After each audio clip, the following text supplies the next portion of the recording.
कहता 22 आयत में ऐसा इसलिए हुआ कि प्रभु के भविष्यद्वक्ता के द्वारा कहा गया था कि वह पूरा हो। देखो एक कुंवारी गर्भवती होगी और एक पुत्र जनेगी, उसका नाम इम्मैनुअल रखा जाएगा, जिसका अर्थ है परमेश्वर हमारे साथ।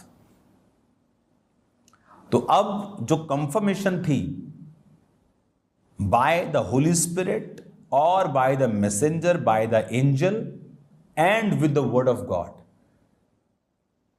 तो वर्ड ऑफ गॉड से भी उसको कंफर्मेशन थी कि हां यशाया में लिखा है कि कुंवारी गर्भवती होगी। उसको फिर समझ आया, ओके कुंवारी मतलब कुंवारी गर्भवती होगी, कि वो शादी नहीं करवाएगी लेकिन कुंवारी ही गर्भवती होगी, क्योंकि खुदा की ओर से वो गर्भ को धारण करेगी और पुत्र जनेगी, उसका नाम इम्मैनुअल रखा जाएगा। यानी वो परमेश्वर ही होगा जो पैदा होगा इंसानी जामे में, इंसानी रूप में।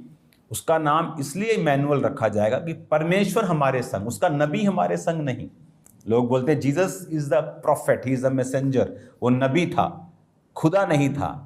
नो, वो नबी, एक नबी का ऑफिस छोटी सी चीज थी खुदाबंदी यीशु मसीह के लिए।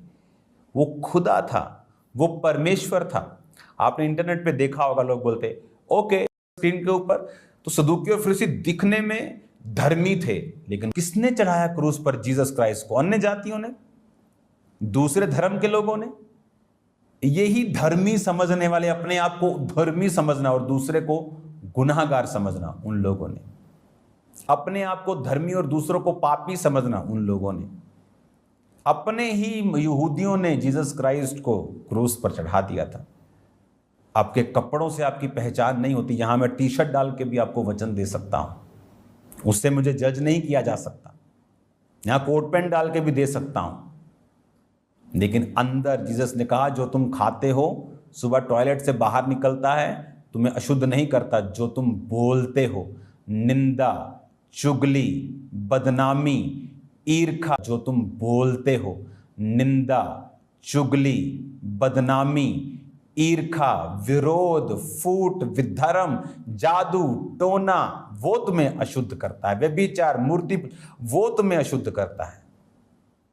हालेलुया।